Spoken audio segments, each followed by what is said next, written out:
Et il y a quelques jours justement, Météo France révélait que 2024 avait été l'une des années les plus pluvieuses jamais enregistrées, des records de précipitations qui ont une conséquence directe, la hausse très importante des dégâts des eaux. Les carnets d'intervention des couvreurs sont pleins et les assurances ont du mal à suivre. On va en parler ce soir avec vous, Vicky Bogart, car les chiffres sont tout simplement impressionnants.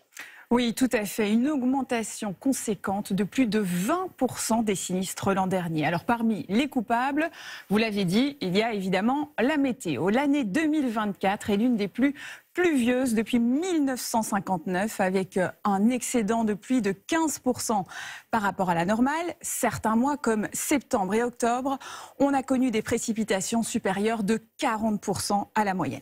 Face à ces intempéries, les toitures et les façades sont donc mises à rude épreuve.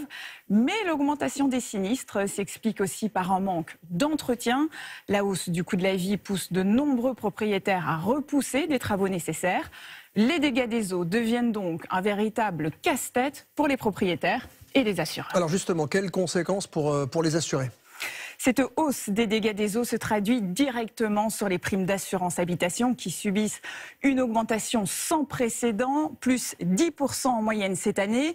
Une envolée historique qui s'explique aussi en partie par la hausse de la surprime. CatNat, c'est une cotisation obligatoire pour tous les assurés visant à financer le fonds d'indemnisation des catastrophes naturelles. Alors comment peut-on tenter en tout cas de limiter ces sinistres ?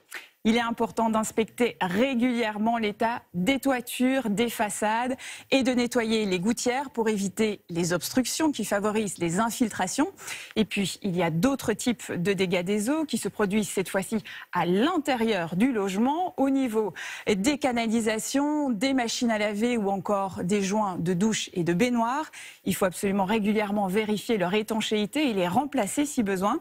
C'est primordial car en cas de sinistre, si l'assureur arrive à prouver un défaut d'entretien, eh bien l'indemnisation peut être réduite, voire refusée. Enfin, dernier conseil, couper l'arrivée d'eau lors d'une absence de plus de 48 heures.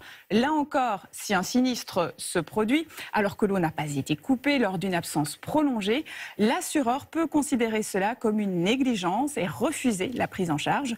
Selon les experts, la moitié des dégâts des eaux pourraient être évités à l'intérieur d'un logement en appliquant ces règles plutôt simples. Des petits gestes qui peuvent donc nous éviter de gros dégâts, on l'aura compris. Merci beaucoup Vicky.